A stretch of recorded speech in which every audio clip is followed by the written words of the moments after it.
भद्रं कर्णेभिः शृणुयाम देवा भद्रं पश्येमाक्षभिर्यजत्राः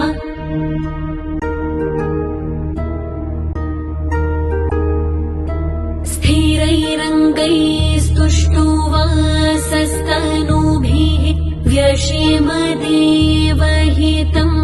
यदायुः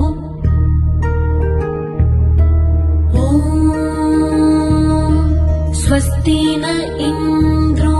वृद्धश्रवाः स्वस्ति न पूषा विश्ववेदाः स्वस्ति नस्तार्क्ष्यो अरिष्टनेमि स्वस्ति नो बृहस्पतिर्दधातु ॐ शान्ति शान्ति शान्तिः।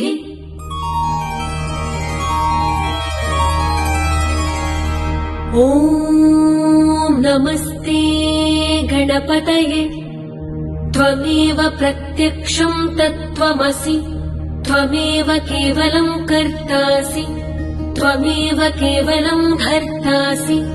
त्वमेव केवलं हर्तासि त्वमेव सर्वं खल्विदं ब्रह्मासि त्वं साक्षादात्मासि नित्यं ऋतं वच्मि सत्यं वच्मि अवत्वं माम् अववक्तारम् अवश्रोतारम् अवदातारम् अवधातारम् अवानोचारमवशिष्यम् अवपश्चातात् अवपुरस्तात् अवोत्तरातात् अवदक्षिणातात् अवचोर्ध्वातात् अवधरातात् सर्वतो मां पाहि पाहि समन्तात् त्वं वाङ्मयस्त्वं चिन्मय त्वं आनन्दमयस्त्वं ब्रह्ममय त्वं सच्चिदानन्दाद्वितीयोऽसि त्वं प्रत्यक्षं ब्रह्मासि त्वं ज्ञानमयो विज्ञानमयोऽसि सर्वं जगदिदं त्वत्तो जायते सर्वं जगदिदं त्वत्तस्तिष्ठति सर्वं जगदिदं त्वयि लयमेष्यति सर्वं जगदिदं त्वयि प्रत्येति त्वं भूमिरापो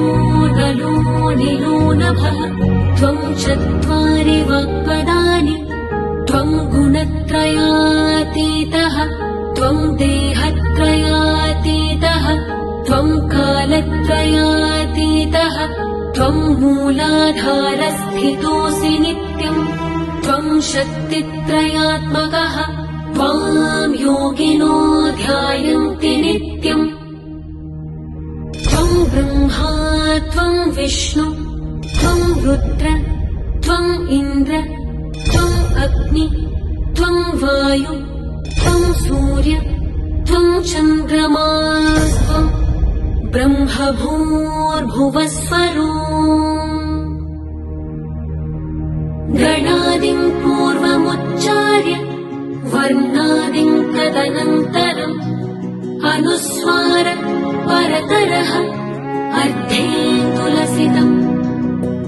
तारेण रुद्धम् एतत्तव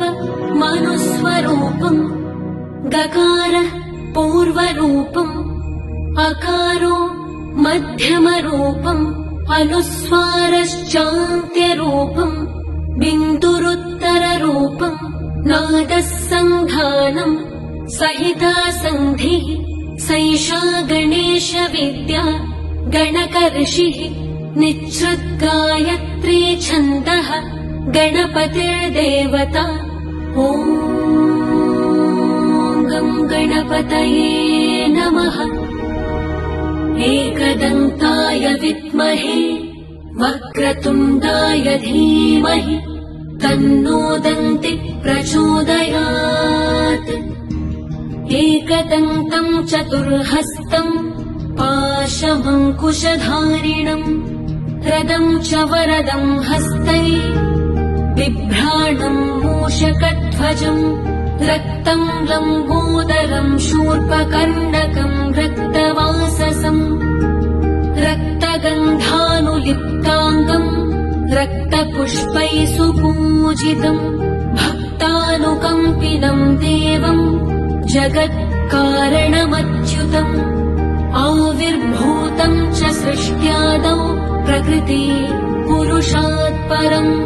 एवम् ध्यायति यो नित्यम् स योगी योगिनाम् वरः। नमो व्रातपतये नमो गणपतये नमः प्रमथपतये नमस्ते अस्तु लम्बोदरायैकदन्ताय विघ्ननाशिने शिवसुताय श्रीवरदमूर्तये।